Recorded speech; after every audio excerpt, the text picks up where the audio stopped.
Okay, welcome back. So this is more color mixing. So you can have the color mixing paper that we originally had, and then I've added three others: one for green, one for orange, and one for purple. And so how you want all your papers set out and printed out, and then you're going to have three palettes set up, and you can have three brushes. And again, all you need are your three primary colors and some paper towel and some water. Okay, so this is just a refresher. So when you have yellow and so you can fill in all the yellow spots. And then you're going to fill in the red circles. Now hopefully everybody did this when we had this posted a few weeks ago. And we have the blue. And then when you mix yellow and blue together, so always you want to add the dark to the light. So if you put a little bit of the dark into the light, you're going to get a good mix. And there's my green.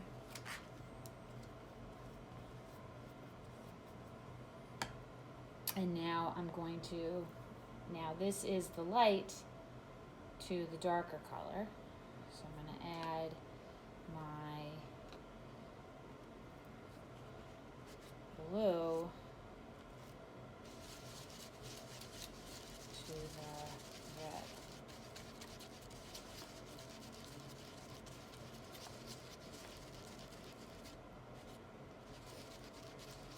Sometimes you kind of have to add a little bit more of one color until you get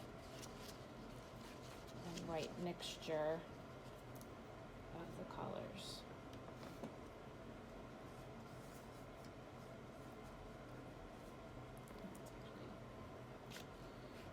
Add a little bit more blue to that. Make it a better purple. There we go. Sometimes you need more blue with the purple. Alright, so there's my purple. And then with the red is the darker color, so you add just a little bit of the red to the yellow.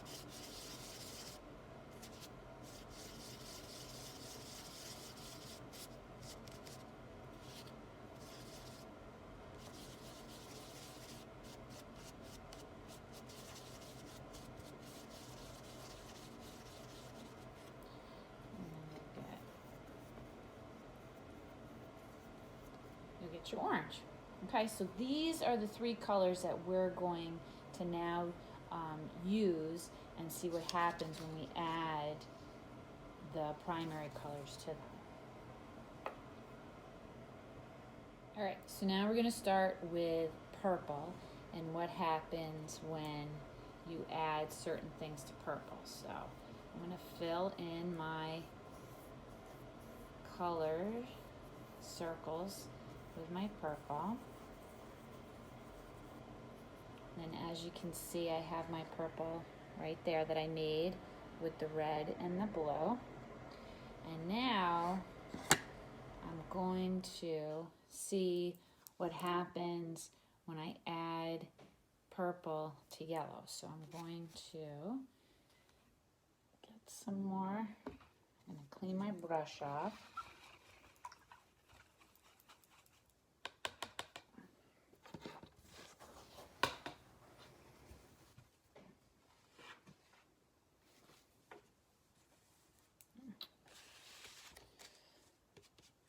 Put some yellow in here. So like I said, the dark always gets added to the light. So I'm going to take my dark purple and I'm going to add it to some of the yellow, and I get this mucky brown. And the reason why I get a mucky brown is because purple and yellow are complement colors, and complement colors, when you mix them together, they get brown. So that kind of answers that question. And I can show you the color wheel and explain. This is a color wheel, and any color that's directly across from each other is called a complement. So you can see purple and yellow, they're directly across, orange and blue, red and green. So any color that's directly across from each other, when they're mixed together, gets brown. So always want to avoid that unless you want to make brown. Okay, so now we've got the purple, and now we're going to see what happens when you add purple and blue together. Now, interesting, this is the lighter color, so you're going to add the purple to the blue. So it's always good to play around and use these color mixing sheets before you start painting, because sometimes you can make real big errors when you're painting. All right, so it basically just turns blue purple, or purple blue. So it's kind of like a nice, it's darker than a regular purple, darker than a regular blue, and it's kind of like almost like a very royal purple, a deeper purple. All right, so now we're going to see what happens when we add purple to red. And again, because red and blue make purple, it's going to be a nice shade. You can kind of know that when the two colors that make the color, it's going to make it pretty. So now I'm going to add, I'm going to put my red here. Now red is the lighter color, and I'm going to add my purple to the red.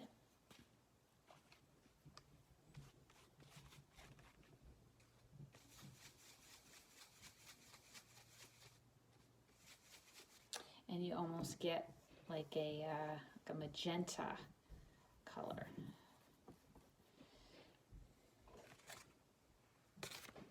So this almost looks like a very dark grape color, and this is a very dark red color. And see, I wrote brown up here because this is kind of what you want to avoid if you're painting something and you want kind of pretty colors, but this is good for like earth colors, for a tree, for things like that. So this would be basically a blue purple, and this is a red purple. Or you could say magenta, grape. I'm sure Crayola would come up with cool names for it. You could even match like a crayon color and see what they named it. Okay, welcome back. All right, so now we're doing green. You see I got some water over here. Color mixing can be very messy, but be prepared. And if you don't want to keep using paper plates, you can always use wax paper, aluminum foil, something to kind of do that, mix the colors. And all right, so we're doing green. So I have to make my green. First I'm going to fill in my circles with my colors before I make my green.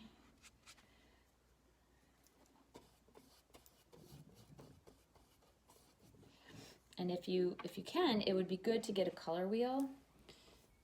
There's all different kinds that you can get, and you know, it just makes it a lot easier to know like how much of what color to mix. You waste less colors when you do that. So I'm just making my green right now.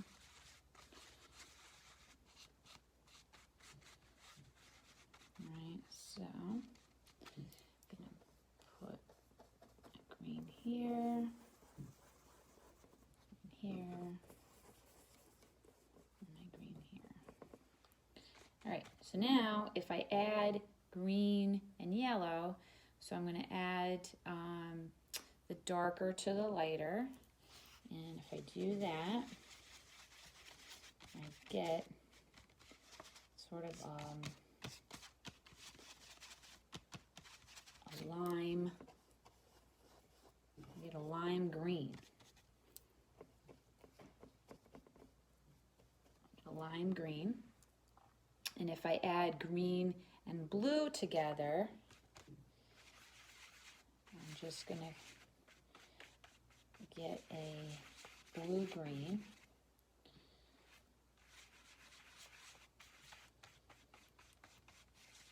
This color, the blue-green, is good when you're doing oceans. It's a good color to kind of add into the blue. It makes kind of a nice contrast and almost looks like seaweed. Now, green and red are complement colors, so that is going to result in, what do you think? I think it's going to result in, most likely, brown, right?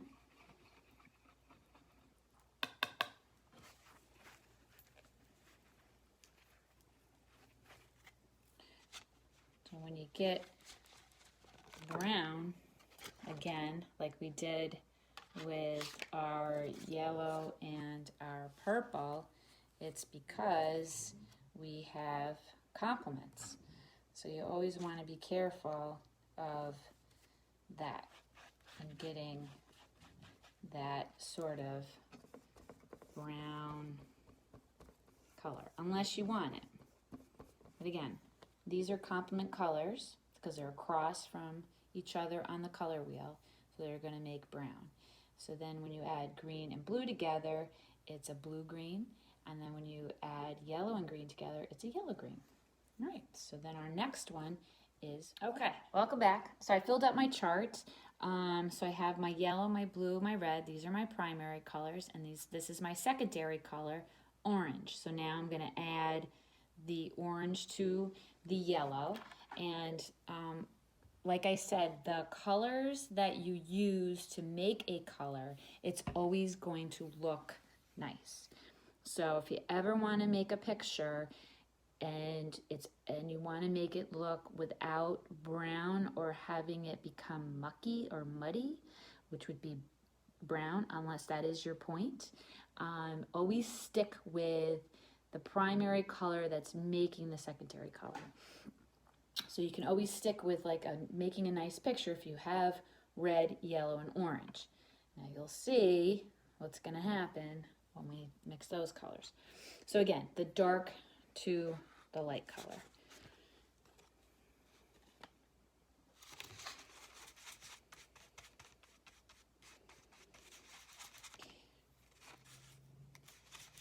And you can get lighter, darker versions every time you do this, depending on how much you add. But really, this is just going to be yellow-orange, so it's just a lighter orange. So if you want to make a color lighter, you can always add an element of their complement. So if you wanted to make an orange paint lighter, instead of adding white, which actually dulls color, you add yellow, and you can see that it makes it lighter. It's just a little painting trick. Okay, so we're gonna go down here before I muck everything up with this. So when you want to darken an orange, you're going to add some red. So the red goes into the orange. So I'm just going to take some orange, and then I'm going to add some red.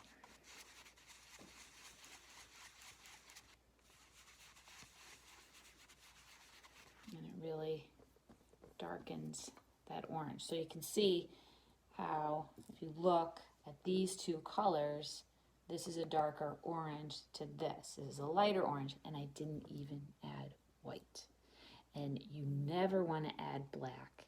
Black is only to be used for in the beginning of learning how to paint, just little accents here and there. Never to, because otherwise you'll waste so much paint. And that just comes from learning about that. All right, so now the orange and the blue. So the blue goes into the orange.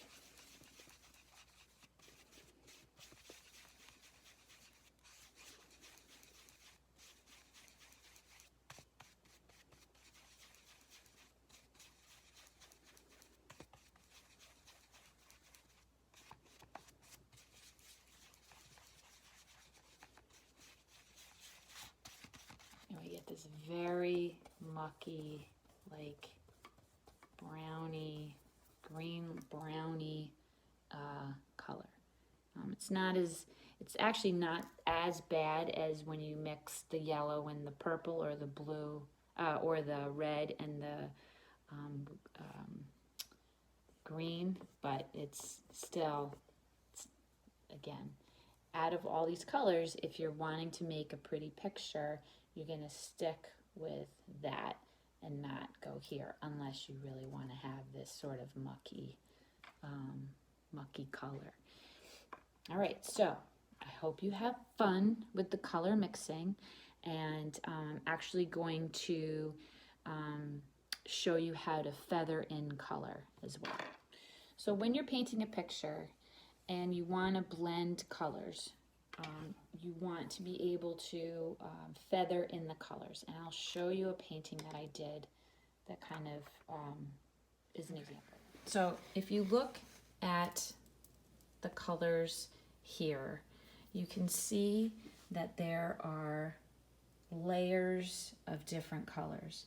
And so as you blend in the colors and you are trying to have that difference between, right? And then when you back away from it, you can see the blend that happens rather than what would happen here where it's just going from red to orange. So doesn't matter what kind of brush.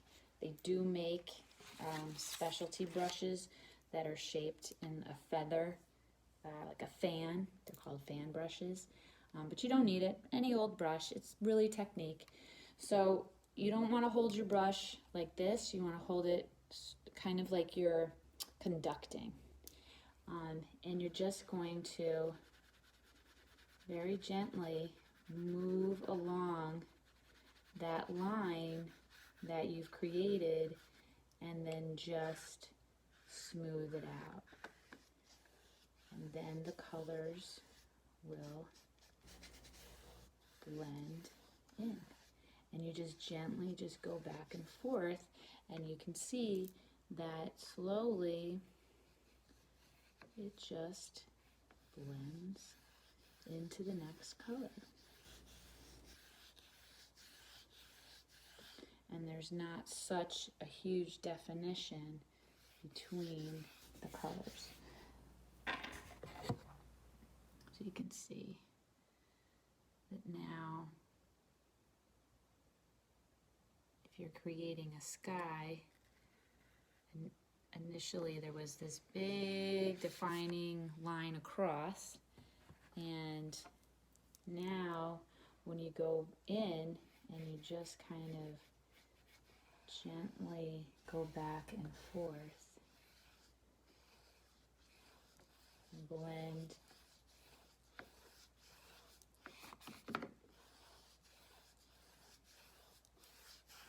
create a very pretty sky. All right, well, I hope you have fun with all the color mixing And as always, I'll see you soon.